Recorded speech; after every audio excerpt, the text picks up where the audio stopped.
Hi, this is Mike with Clark County Plumbing. I am doing a post-liner video inspection at 1714 Columbia Street in Vancouver, Washington.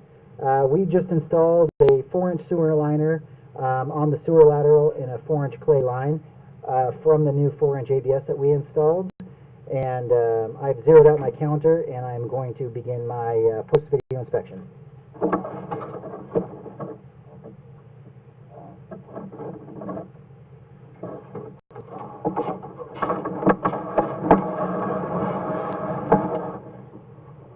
Here's the transition from 4-inch ABS to our liner.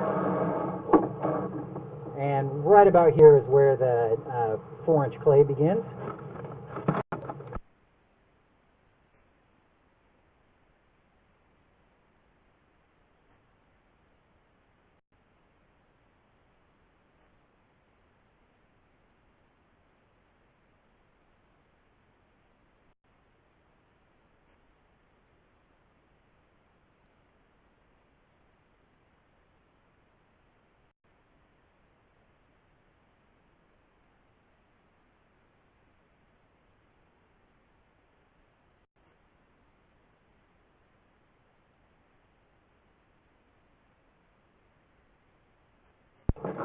And here we are in the city main, and I'm going to slowly pull back.